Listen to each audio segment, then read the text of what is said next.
Здравствуйте, мои дорогие зрители и подписчики! В этом видео обзор полета на новом китайском самолете Comac C919. Полетим, посмотрим, оценим. Видео начинается из Гонконга. Здесь, в районе Козуэй-Бэй, между небоскребами, вечная жара, торговля и стойкие запахи уличной еды, чуть разбавленные нотками дуриана. Но сегодня никаких достопримечательностей, рынков или фуникулеров на пике Виктории. Все это вы найдете в другом моем видео на канале. Цель – самолет. Китайский, национальный, гордый ответ Боингом и Airbus'ом. На улицах, как всегда, шумно. Очереди повсюду, и в простые уличные лавки, и в рестораны со звездами Мишлен. На первых этажах модных улочек дорогие магазины, а чуть выше неизменная гонконгская теснота и разруха с налетом 90-х. Двухэтажные трамваи, неподвластные времени, все так же любимы горожанами. А где-то, запрятавшись в многоэтажных лабиринтах, разместилась целая Икеа. Гонконг многоуровневый, многогранный, многолюдный и просто много. В городе утро, только начинают открываться заведения. Вылет у меня в полдень, сначала в планах метро. Иду на станцию Козуэй-Бэй, ехать до станции Централ, откуда отправляются прямые экспресс-поезда в аэропорт. Выбираю станцию. Стоимость проезда $6 гонконгских за пару остановок. Даю 20-ку, со сдачей получаю одноразовую карточку, с которой прохожу через турникет. Мне в сторону Кеннеди Таун. Утром не так много людей, днем и вечером бывает не протолкнуться. Отлично, как раз пришел поезд в мою сторону. Как сказал, ехать всего несколько остановок. Отметил сильную работу кондиционера в вагоне. Выхожу, по указателям иду в сторону Аэропорт-Экспресс. Там приличный переход, минут 10 шагал под траволатором. И этот поезд уходит через пару минут, нужно поспешить. Экспресс стоит $115 гонконгских.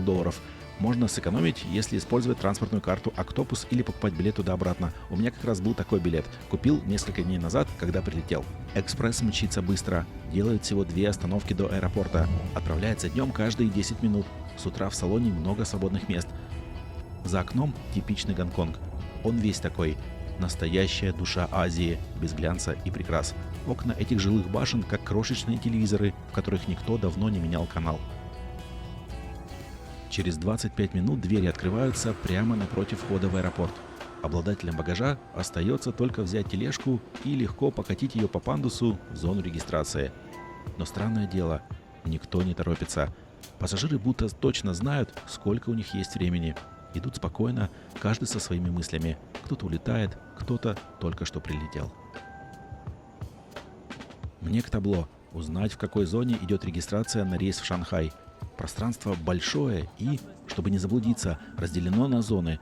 Авиакомпания China Eastern, на которой будет мой перелет, регистрирует пассажиров в зоне J. Вылетов у авиакомпаний много, поэтому у них стойки под все рейсы. Добавил карту Аэрофлот бонус, попробую пройти на стойке Sky Priority. Уточняю, можно ли зарегистрироваться, если до вылета самолета более 3 часов. Мне кивают и пропускают.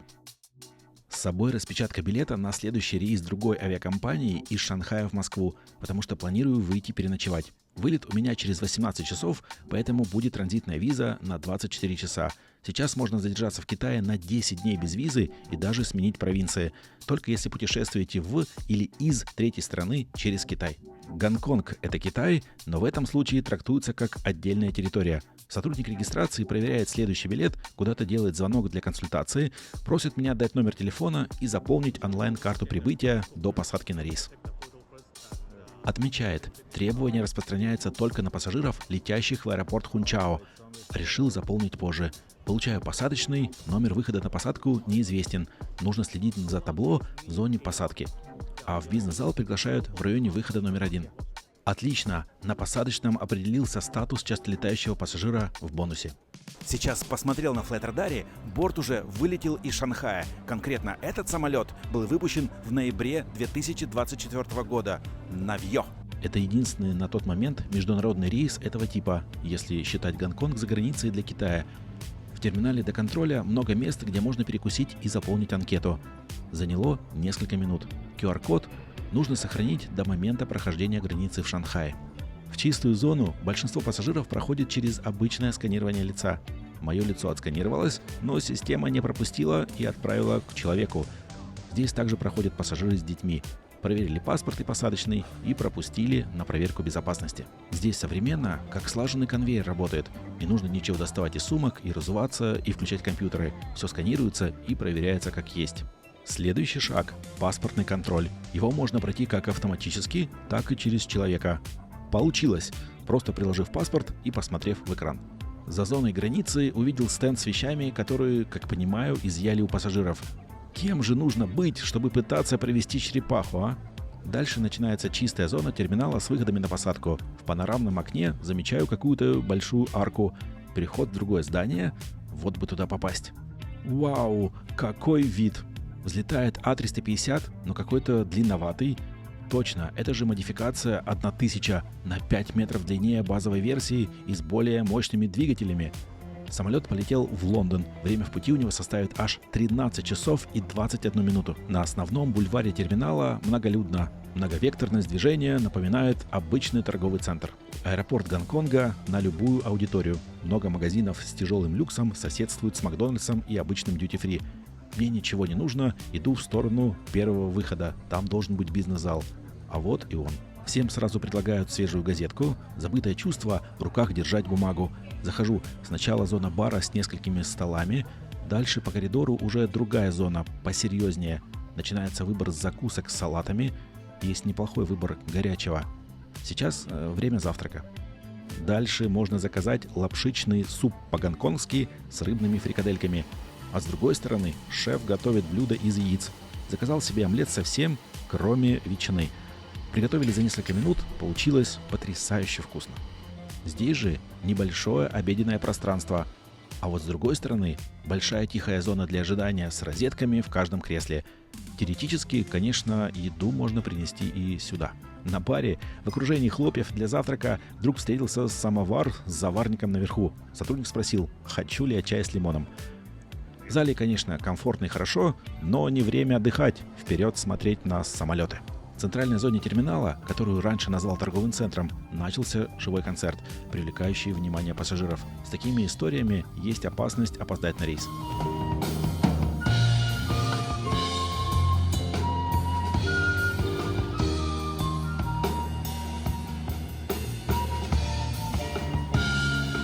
В ГУ заметил зону для детей классная.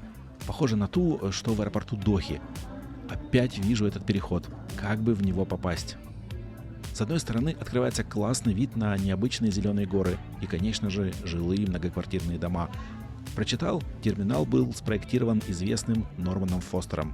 С другой стороны, около рукава стоит А321neo авиакомпании «Китайские авиалинии», прилетевшей из второго по величине города Тайваня Гаосюн. Не знал, что они входят в альянс SkyTeam. Хочу прогуляться еще в этом районе терминала. Когда Норман Фостер проектировал пространство, он думал про естественный свет, простые линии и про почти религиозное ощущение пространства. По мне, реализация совпадает с его мыслями, особенно на уровне ощущений. Здесь тоже встречались карты, перевозящие VIP-пассажиров. Идти до последнего выхода с самого начала минут 10 точно. Как часто в Китае, много кранов, где можно налить простую воду или кипяток. Эти зоны всегда популярны у пассажиров. Все ближе и ближе подхожу к своей цели. Привлек меня красивый А350, который вчера прилетел из Индии, а сегодня вечером улетит в Америку, в город Сан-Франциско. А сейчас он запаркован, на датчиках находятся чехлы с надписью «Remove before flight». Гонконг находится в самой гуще Азии. Есть рейсы на все стороны света. На север – материковый Китай, на юг – Юго-Восточная Азия и Австралия, на запад – Москва, Дели, Дубай, Лондон, на восток – Токио, Нью-Йорк, Лос-Анджелес и многие другие. В одном из переходов встретил магазин без кассиров. Прикладываешь карту, набираешь, что нужно, и выходишь. Робот сам спишет, сколько нужно. Обратил внимание на борт, ждущий вылета в Сан-Франциско. У него не все иллюминаторы закрыты. И еще момент. На всех бортах авиакомпании Cathay Pacific написано «Swire». Что это значит? Спросил у ИИ. Оказывается, это название британского конгломерата John Swire & Sons Limited, основателей авиакомпании и ключевых акционеров. Наконец-то поднимаюсь на этот высокий переход, под которым могут рулить самолеты. Буксируют А350-1000. После обеда он полетит в Чикаго. Время в полете 14 часов и 25 минут. Как отличить быстро от 900-й модификации? На тележке шасси 3 колеса, а не 2. А сверху хорошо видно. Взлетает старенький Boeing 777-300 без ER 2006 года выпуска. В Cathay Pacific он летает с самого начала. Сейчас летит рейсом в Токио, аэропорт Нарита. Замечаю, в самом конце этого перехода есть какое-то пространство. Написано Skydeck, а значит, оттуда можно еще лучше наблюдать за самолетами. Здесь прямо целая оборудованная зона с информационными стендами и табло вылета. Не хватает только флайт-радара. Стоит несколько бесплатных биноклей. Понаблюдал вблизи за жизнью перрона. Вот буксирует к выходу А321. А вот посмотрите, какие ракурсы самолета. Не каждый день видишь А320 Neo сверху в такой проекции. Спускаюсь в отдельный терминал, смотрю на табло и вижу, мой вылет будет с одного из выходов в этой зоне. Вот это повезло. В отличие от основного, здесь Starbucks и парочка маленьких магазинов. Заруливает прилетевший из Сеула 777-300ER авиакомпании Korean Air. Самолет в новой ливрее, новом фирменном стиле авиакомпании аж с 1984 года. Авиакомпания решила использовать концепцию минимализма и премиальности. Металлический голубой верх, белый низ, убраны красные и серебристые элементы. Вот такой самолет был раньше. До 2027 года авиакомпания планирует перекрасить весь свой парк. Korean Air тоже входит в альянс SkyTeam. За ним появляется 777 Cathay Pacific, который прилетел из Дубая. Обратил внимание на двигатели. Только один работает, другой выключен. Не встречал еще такую конфигурацию руления у 3 семерок. Вот он, герой сегодняшнего видео. Китайский Comac C919. Самолет, о котором еще недавно говорили мало, но сейчас за ним внимательно следит вся авиационная индустрия. Даже глава Ryanair сказал, что будет готов их покупать при некоторых условиях. Название Comac – это сокращение от «Коммерческая авиационная корпорация Китая». За строгими буквами кроется амбициозный проект, задача которого – не просто догнать Boeing и Airbus, но создать свой современный и конкурентный самолет. C919 внешне похож на привычные нам Airbus A320 и Boeing 737. Вместимость примерно 160 пассажиров, дальность полета около 5500 километров. Двигатели, как и некоторые детали, еще иностранные, знакомые нам от CFM International. Такие же можно встретить на серии Neo от Airbus и Max'ах от Boeing. Сегодняшний полет выполняет авиакомпания China Eastern, ставшая первым коммерческим заказчиком C919. У них в парке на сегодня больше всего самолетов этого типа. Все рейсы только внутри материкового Китая, за исключением единственного, в кавычках, международного, в Гонконг. Есть аналогия с нами. Россия развивает собственный проект МС-21. Китайский C919 и российский МС-21 часто ставят рядом, и это не случайно. Оба стремятся внести разнообразие в мировое небо, потеснить западных гигантов и дать пассажирам новые возможности. И это хорошо, ведь конкуренция – двигатель прогресса. Обратил внимание на разный цвет блоков остекления кабины, как будто стоят какие-то защитные фильтры. Самые первые рейсы с пассажирами начались в мае 2023 года. Сейчас в коммерческой эксплуатации только 19 бортов у 3 авиакомпаний China Eastern, Air China и China Southern. Самолет запарковали около телетрапа, начинают подготовку к высадке пассажиров. Обратите внимание, на перроне разметка уже указана с учетом этого типа. Ждем, когда добавится к списку и МС-21. Сотрудники начинают устанавливать ремувки в разные места. Кажется, на перроне C919 обслуживает больше людей, чем обычные для нас типы самолетов. Открыли багажные двери и выгружают вручную чемоданы. В семействе Airbus 320 серии, например, есть возможность, в зависимости от модификации, использовать контейнеры. Пилоты установили шторки на боковые окна кабины. На улице выше 30 градусов тепла. Направился в туалет и совершенно случайно нашел вот такое место. Оно никак не обозначено, и про него знают только сотрудники аэропорта. Идите по указателям в этом маленьком терминальчике. Здесь хоть и жарко, но полное погружение из-за звуков самолетов. Огромный 777 медленно взлетает в Нагою. За ним дримлайнер японских авиалиний в Токио.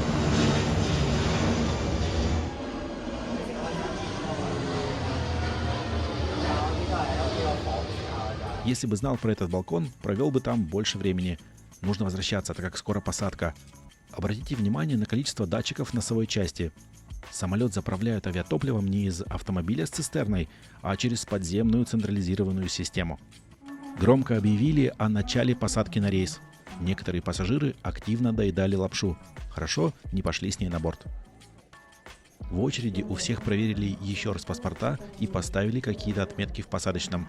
Дальше начали пускать по уровню премиальности и приоритетности. Сначала бизнес-класс, потом часто летающие пассажиры разных уровней и только потом, после них, экономический класс. China Eastern продолжает партнерство с Аэрофлотом. И если есть какой-то статус в бонусе, он автоматически работает и здесь, несмотря на то, что Аэрофлот приостановил свое участие в альянсе SkyTeam. Иду на борт. Всегда какие-то ощущения до мурашек в такие моменты, потому что новый для меня тип самолета. В интернете прочитал про название Си-919. Си означает одновременно и Комак, и Китай. Девятка символизирует долголетие и власть, а единица – единство страны. Вот же получается, насколько все символично и закручено, если правда. Финишная прямая перед самолетом. Волнительно. Встречает экипаж. Сначала бизнес-класс на 8 кресел. Посмотрите, как ловко бортпроводник положила чемодан на полку. Дальше в салоне сидит на первом ряду эконома сотрудник безопасности. На всех международных рейсах он присутствует. Мои ощущения, если бы не знал, все равно сразу заметил бы отличие от Airbus. Точно отличил бы от Boeing 737. Выше потолок. Кресло 3.3. Расстояние на вид не маленькое. Приятный интерьер и какой-то необычный запах. Возможно, парфюм для салона.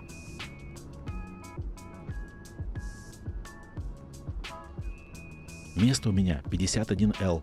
Выбрал в момент покупки билета. Сажусь. Сверху массивный блок вентиляции и освещения выглядит как-то пластмассово, как в китайской машине. Шаг кресел для меня комфортный, рост 180 сантиметров. Само кресло жестковатое. Для ног между креслами есть разделители. Комфортная подушка подголовника легко трансформируется в разных плоскостях. У ремня легкая пряжка.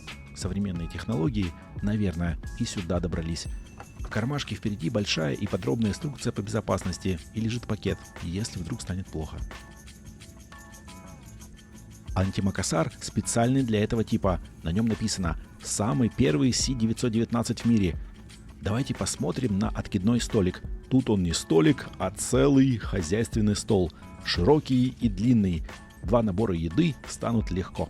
Из-под багажных полок струился легкий туман, обычный конденсат, возникающий из-за перепада температур между салоном и системой вентиляции. Между креслами розетки USB, но старого классического формата. В салоне было холодновато. Экипаж предлагал пассажирам пледы, многие соглашались. На перроне закончили загрузку багажа, отогнали ленту, через которую доставляли сумки в самолет, и громко закрыли дверь отсека. Не успел снять, но каждое действие самолетом сотрудники фотографировали на телефон. Из верхних панелей появились большие экраны. На них началась трансляция инструкции по безопасности. Приветствие от экипажа было на китайском и хорошем английском. Выходил на связь КВС, но говорил немного. Время в пути будет всего 2 часа. Убрали мониторы, экипаж проверил, сели застегнуты ремни. На перроне сотрудники прятались от жары в тени крыла. Минут через 5 начали буксировку, и одновременно КВС стал запускать один из двигателей. На мой суперсубъективный взгляд, в салоне уровень шума такой же, как на классическом А320, на Neo тише. Закончив запуском, пилот выпустил закрылки во взлетное положение. Обратил внимание, они выпускаются быстро и по-другому. Сначала двигаются гондолы, а потом трансформируется крыло. Дальше пилот классически проверил элементы управления, и мы начали руление. В это время в аэропорту, кажется, самый час пик. Нас обгоняет китайский А350, который направляется в Австралию, в Брисбен. А в другую сторону рулит А321neo, вылетающий в столицу Таиланда, Бангкок. Еще подумал, они оба рулят на взлет, но почему в разную сторону? Обычно рейсы в Шанхай взлетают с центральной полосы, и справа открывается вид на город и залив Виктория. Ради этого и сел с нужной стороны. И вдруг, в момент руления понимаю, направление взлета изменили, и мы рулим на другую полосу. Какой интересный грузовик 747. Обращает внимание короткий второй этаж, если сравнивать с пассажирскими самолетами. У ветроуказателя наполнено только одно деление, что говорит о слабом ветре около 3-5 узлов. Взлетать будем с полосы 25-я левая. На предварительном постояли несколько минут. Пропустили еще один грузовик 7478 американской UPS, который прилетел из Анкориджа. Во время вруливания на полосе было 3 борта. Мы, UPS и пересекающий Boeing 777 компании Aerologic. Дальше недолго постояли и начали разбег. Громкость и шум на взлетном режиме превышает Airbus модификации Neo, а сам взлет быстрый и резкий, как будто была цель максимально быстро набрать высоту.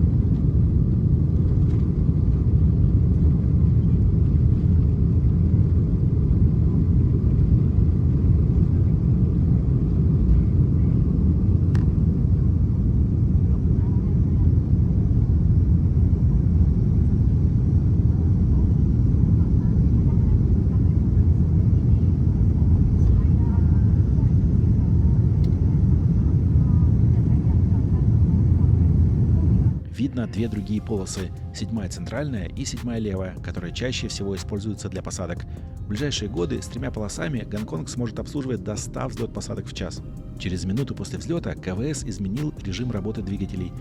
На прямой убрали закрылки и только после этого сделали левый разворот. Под крылом виден вход в туннель и мост, который ведет в Макао. Дальше под крылом появились острова и обратил внимание на цвет воды. Насыщенный синий. Красиво. Давайте рассмотрим крыло. Такие же антенки, как на всех самолетах, а в конце него вместо острых и грубых вертикальных форм Си-919 использует плавно загнутую назад и вверх за концовку крыла. Это нечто среднее между классическим винглетом и вытянутым крылом. Форма чем-то напоминает мне перо, которое оптимизировано для снижения вихрей и аэродинамического сопротивления. Удобная пластиковая шторка, которая позволяет использовать всю поверхность иллюминатора, а не как, например, в Суперджете, где она в открытом состоянии занимает 15% пространства. Для моих соседей, 2 средних китайских женщин, шаг кресел получался просто роскошный. Вот этот блок все-таки сделан аляписто и дешево. Дребезжит и как-то некомфортно светит. Минут через 20 после взлета табло «Пристегните ремни» погасло, и салон как-то ожил. Экипаж не стал тянуть время и выкатил сразу 3 тележки. Одну вперед, другую в середину, третью в хвост. Наступление на голод на таком коротком рейсе началось по всем направлениям. Выбора не предлагали. Каждому вручалось то, что положено. Мне досталась говядина с рисом. Запах был такой, что это, пожалуй, была не еда, а испытание духа. Хотелось прикрыть поднос, а лучше глаза, нос и память. Но это опять же особенности менталитета и пристрастий народов. В иллюминаторе было безоблачное небо и хорошая видимость. Пролетали над заливом с большим количеством рыбных ферм. Вот они, темные квадратики. Дальше был огромный аэропорт, похоже, недавно построенный, так как его ландшафт отличался от сооружений в округе. Присмотрелся поближе, а там еще идет большая стройка. Дальше началась густонаселенная зона. Мои соседи тоже невысоко оценили качество еды и съели ингредиенты выборочно. Еще отмечу не самые удобные деревянные одноразовые приборы. Завершающим шагом обслуживания были напитки. Предлагали воду, лимонады, сок и горячий чай и кофе. Наливали в брендированные стаканчики с логотипом Си-919. Еще несколько раз ходили по салону с предложением добавки. Обслуживание понравилось, а вот еда не очень. В это время самолет пролетал еще один большой аэропорт. Он выглядел тоже как в состоянии стройки, но половина работает. Иду оценить туалет. Их 2 в конце салона, так же, как и на А320 и Боингах 737. Ширина не огромная, но не так тесно, как в некоторых самолетах Аэрофлота или Победы. Развернуться легко. Светло, чисто, есть какие-то принадлежности и глубокая большая раковина. Так ее не хватало. А вот обратите внимание на ширину прохода. Здесь 1,5 тележки проедет. Ширина фюзеляжа хоть и одинаковая с А320, 3,95 метра, но внутри просторнее. Свободно прохожу на свое место. На других типах такое сделать практически невозможно. Это, конечно, удобно. Особенно, когда внезапно захотелось в туалет, не нужно выжидать, когда закончится обслуживание. Сервис не мешает течению жизни. Остаток полета прошел незаметно. Началось снижение. Экипаж проверил, как мы с ремнями, а за бортом знакомая марево. Это не погода, это материковый Китай уже близко, со своей промышленной основательностью и едва уловимым смогом. Скажу про цену билета. Купил напрямую на сайте China Eastern за $127 с использованием карты иностранного банка. У авиакомпании много ежедневных рейсов по этому маршруту, и на вылеты на других типов самолетов цена может быть даже ниже. В иллюминаторе виден аэропорт, где мы совершим посадку. С него взлетает А330-300 China Eastern внутренним рейсом в Пекин. Ниже большое необычное здание в виде цветка, выставочный и бизнес-центр. Летим над железнодорожной развязкой, на которой разгоняется скоростной поезд. Выглядит немного футуристически. Китайские сапсаны становятся все больше и больше конкурентами авиаперелетам. Сделали 2 правых разворота. Когда пролетали над жилыми районами, как будто смог пропал и появилось солнце, но потом становилось все мрачнее и мрачнее. Начали выпускать механизацию и пошли на посадку. На взлете и снижении не слышал звук уборки или выпуска шасси. Возможно, в конце салона не ощущается, хотя у конкурентов все и слышишь, и чувствуешь.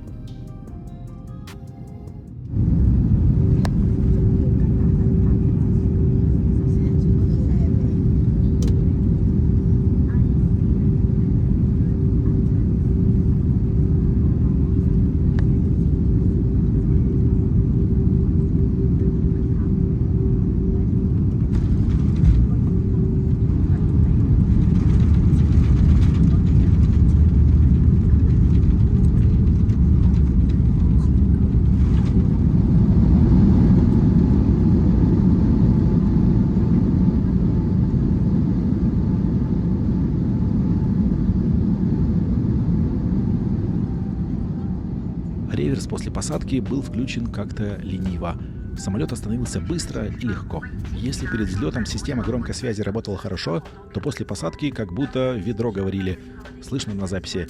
Бортпроводники сказали спасибо за выбор авиакомпании и пригласили на шопинг-фестиваль, проходивший в эти дни в Шанхае.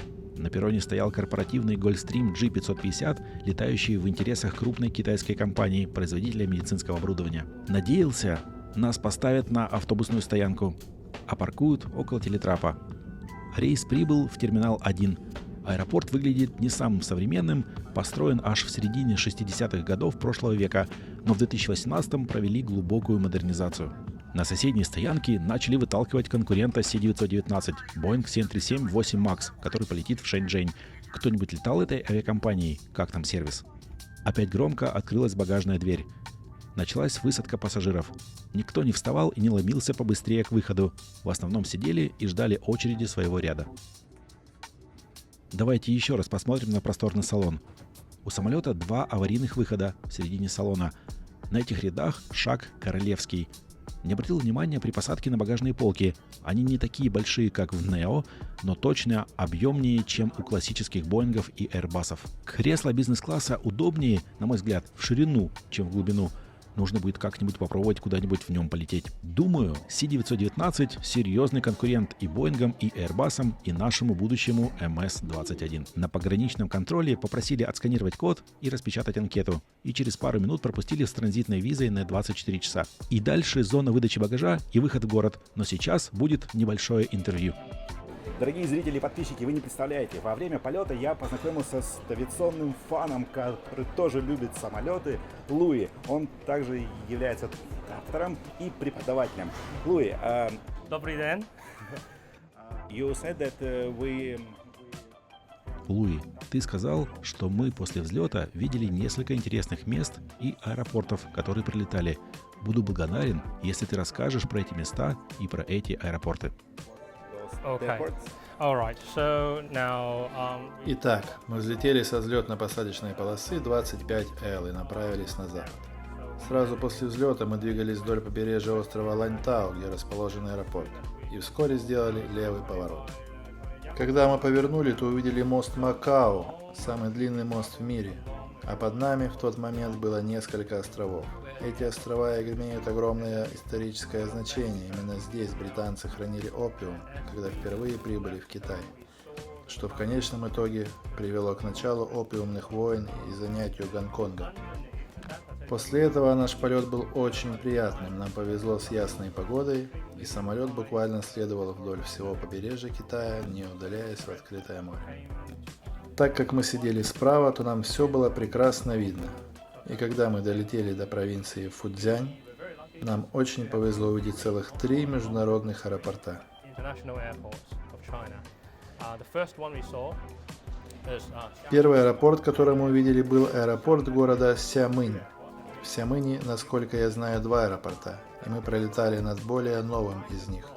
Он расположен прямо напротив острова Цзимэнь, который сейчас контролируется Тайванем. Мы увидели остров в форме гантели. Он принадлежит Китаю, но сейчас под контролем Тайваня. okay, and that's of course part of China, okay, but it's currently under Taiwanese control. Okay, and the second one. Второй аэропорт, который мы увидели вскоре после этого, расположен недалеко от города Цзянчжоу, к юго-западу от самого города, который является объектом ЮНЕСКО. Я очень рекомендую его посетить. Этот аэропорт называется Цзиньцзянь. JJN. And after Jinjiang, После Цзиньцзяня мы пролетели над аэропортом Фучжоу на северном побережье провинции Фудзянь. Там одна взлетная полоса и терминал старого типа. and with an oval-shaped terminal. Затем мы покинули провинцию Фудзянь и оказались над провинцией Джэцзян, расположенной к югу от Шанхая. В этот момент погода стала облачной, и нам мало что было видно. Но стоит отметить, что местность там довольно гористая, и, вероятно, именно горные хребты влияют на образование облачности. And that's why perhaps you had all these microclimates. Вскоре после этого мы начали снижаться в аэропорт Хунцяо в Шанхае. Мне лично этот аэропорт нравится больше, он более уютный. Возможно, его можно сравнить с вашим Домодедово вместе с Шереметьево. Хунцяо ближе к центру Шанхая, и под ним находится крупный терминал скоростных поездов. Просто великолепно. We passed by it, we took a very, very sharp. Перед посадкой мы сделали очень крутой разворот, примерно за 5 минут до приземления.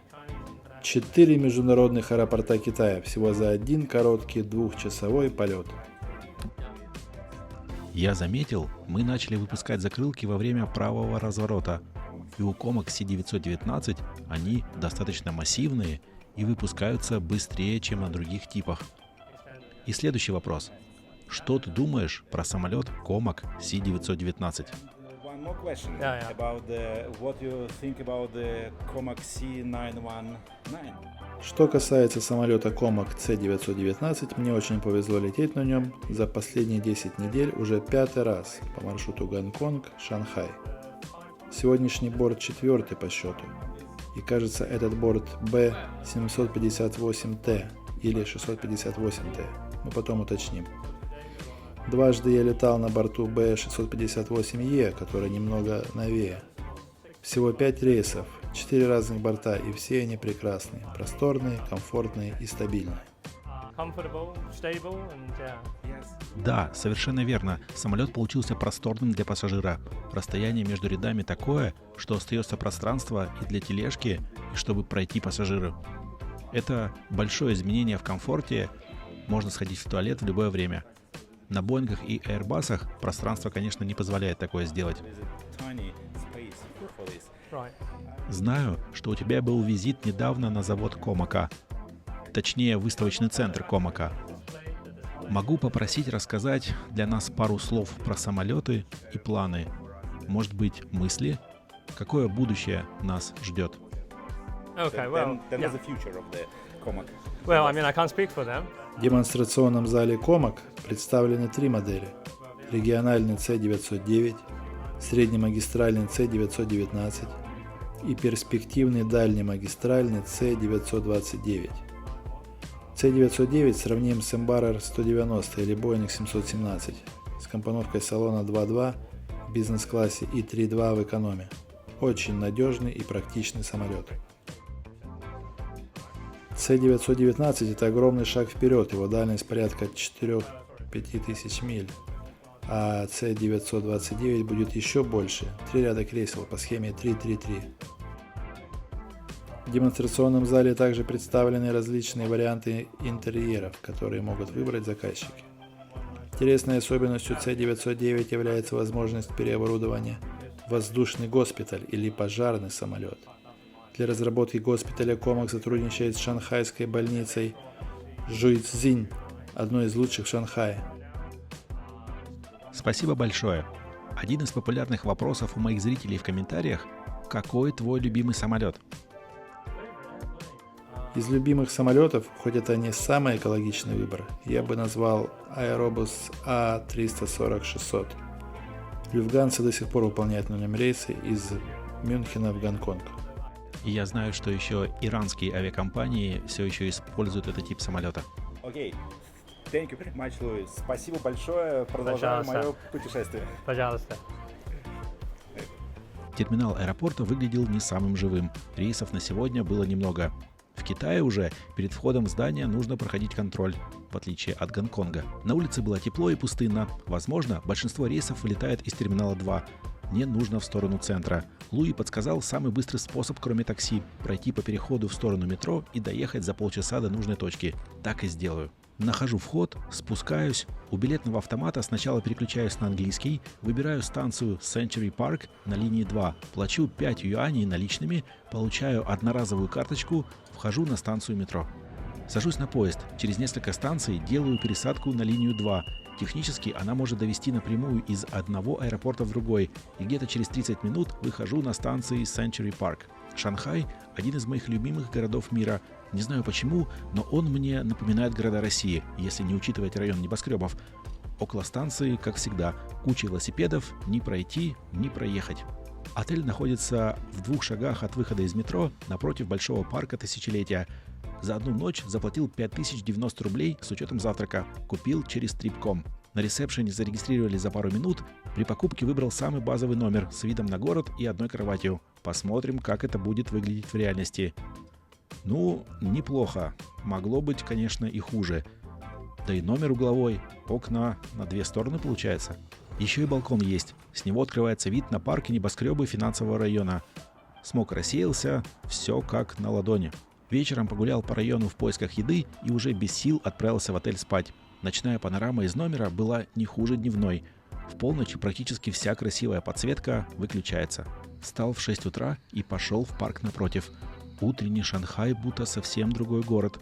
Ни гудков, ни толпы, только пение птиц и редкое шуршание листвы. Возникает странное чувство. Ты вроде бы в Китае, но как будто и нет. Рано утром вход в парк бесплатный, потом уже за билет.